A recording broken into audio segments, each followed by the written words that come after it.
آج کی ویڈیو میں ہم آپ کو ایک سچی کہانی سنانے جا رہے ہیں کویت کی اس سنگر کی جس کا نام نورا التکاکا تھا۔ یہ عورت کویت میں رہنے والی ایک مشہور سنگر تھی۔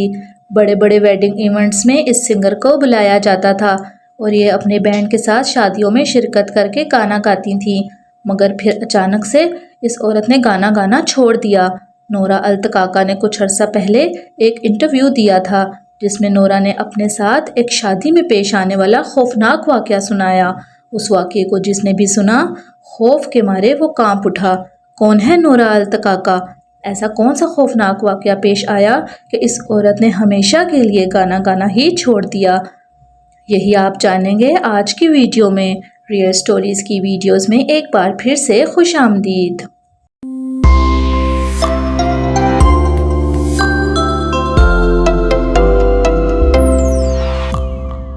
ناظرین، نورا التکاکا کویت میں رہنے والی ایک مشہور سنگر تھی۔ پورے کویت میں جہاں بھی کوئی بڑی شادی ہوتی تو گانا گانے کے لیے نورا کو ہی انوائٹ کیا جاتا تھا۔ نورا اپنے بینڈ کے ساتھ اس شادی میں شرکت کرتی اور خوب پیسہ کماتی۔ یہ کہانی ہے 1990s کی۔ نورا نے اپنے انٹرویو میں بتایا کہ ایک دن اسے کسی انجان نمبر سے کال آئی۔ کال پہ ایک عورت تھی جو اسے اپنی بیٹی کی شادی پر انوائٹ کرنا چاہتی تھی۔ جگہ کافی دور تھی، اس لیے نورا نے انکار کر دیا، مگر وہ عورت اصرار کرنے لگی کہ میری بیٹی تمہاری بہت بڑی فین ہے اور وہ اپنی شادی پر تمہیں ہی گانا گانے کے لیے بلانا چاہتی ہے۔ اگر تم نہیں آؤ گی تو میری بیٹی اداس ہو جائے گی۔ بدلے میں تم جتنا پیسہ مانگو گی میں تمہیں دوں گی۔ کافی اصرار کرنے پر نورا مان گئی۔ اسے رات 10 بجے آنے کا وقت دیا گیا۔ یہ سنگر اپنے بینڈ کے ساتھ شام 6 بجے سفر پر نکل پڑا۔ وہ جہاں جا رہی تھی وہ ایک سنسان علاقہ تھا۔ رات کے ٹھیک 9 بجے نورا بتائے گئے پتے پر پہنچ گئی۔ یہ ایک بہت بڑی اور پرانی حویلی تھی، مگر شادی کافی شاندار لگ رہی تھی۔ پوری حویلی لائٹوں سے جگمگا رہی تھی اور ایک طرف بہت بڑی تعداد میں کھانا تیار ہو رہا تھا۔ نورا اور اس کے بینڈ کو ایک کمرے کی طرف لے جایا گیا۔ انہیں جس کمرے میں بٹھایا گیا وہ کافی خوفناک تھا۔ چاروں طرف اندھیرا چھایا ہوا تھا، ہر طرف بدبو پھیلی ہوئی تھی اور دیواروں پر عجیب و غریب قسم کے نشانات بنے ہوئے تھے۔ نورا کہتی ہیں کہ اس کے دل میں ایک عجیب سا خوف تھا جو پہلے اسے کسی کی شادی پر جا کر محسوس نہیں ہوا تھا۔ کچھ دیر بعد وہی عورت کمرے میں آئی جس نے اسے کال کر کے شادی پر آنے کی دعوت دی تھی۔ نورا اسے دیکھ کر ڈر سی گئی کیونکہ اس عورت کا چہرہ کافی خوفناک تھا۔ اس نے نورا سے ہاتھ ملایا اور نورا نے بھی گھبرا کر ہاتھ ملا لیا، مگر اس عورت کے ہاتھ ایسے تھے جیسے کوئی پتھر ہو۔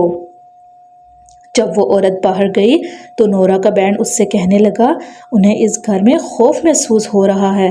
خیر، تھوڑی دیر بعد نورا اور اس کے بینڈ کو گانا گانے کے لیے باہر بلایا گیا۔ نورا کہتی ہیں کہ جب ہم باہر گئے تو ہمیں بہت عجیب لگا کیونکہ سب نے کالا لباس پہن رکھا تھا۔ سب کے چہرے کافی خوفناک تھے، جیسے یہ لوگ کسی پرانے زمانے کے ہوں۔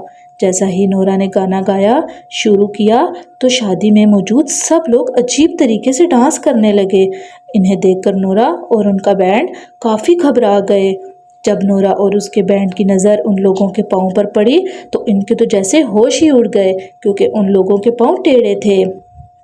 نورا جان چکی تھی کہ وہ کسی غلط جگہ پر پرفارم کرنے آ گئی ہے۔ نورا نے اپنے بینڈ کے ساتھ پوری رات یہاں گزاری۔ جیسے ہی صبح فجر کی اذان ہوئی تو اچانک سے ہر طرف اندھیرا چھا گیا اور سب لوگ اچانک سے غائب ہو گئے۔ یہ منظر دیکھ کر نورا اور اس کا بینڈ کافی زیادہ گھبرا گئے اور اپنا سامان اٹھا کر یہاں سے بھاگنے لگے۔ جیسے ہی وہ اس حویلی سے باہر نکلے تو باہر انہیں ایک بوڑھا شخص ملا۔ وہ ان سے کہنے لگا کہ تم لوگ اتنے گھبرائے ہوئے کیوں ہو؟ نورا کہنے لگی ہمیں اس حویلی میں شادی پر آنے کی دعوت دی گئی تھی، مگر یہاں کے لوگ اچانک سے غائب ہو چکے ہیں۔ وہ بوڑھا شخص کہنے لگا تم کن لوگوں کی بات کر رہے ہو؟ یہ حویلی تو کافی عرصے سے خالی پڑی ہے اور اس حویلی پر جنات کا بسیرا ہے۔ یہ سب سن کر نورا اپنے بینڈ کے ساتھ وہاں سے نکل پڑی اور ہمیشہ کے لیے عہد کر لیا کہ اب وہ زندگی میں دوبارہ کسی شادی میں پرفارم نہیں کرے گی۔ نورا کا اپنے انٹرویو میں کہنا تھا کہ اس واقعے کے بعد اس نے حج اور عمرہ بھی ادا کیا اور اس وقت سے لے کر آج تک کسی شادی میں بھی گانا نہیں گایا۔ یاد رہے کہ یہ عرب کا ایک مشہور اور سچا واقعہ ہے جو کویت میں رہنے والی نورا التکاکا کے ساتھ پیش آیا تھا۔ ویڈیو کیسی لگی کمنٹ میں ضرور بتائیے گا۔ ساتھ ویڈیو کو لائک، شیئر اور چینل کو سبسکرائب کرنا مت بھولیے گا تاکہ آنے والی ریئل سٹوریز سے بھی آپ انٹرٹین ہوتے رہیں۔ اس کے ساتھ ہی ہمیں دیں اجازت۔ خدا حافظ۔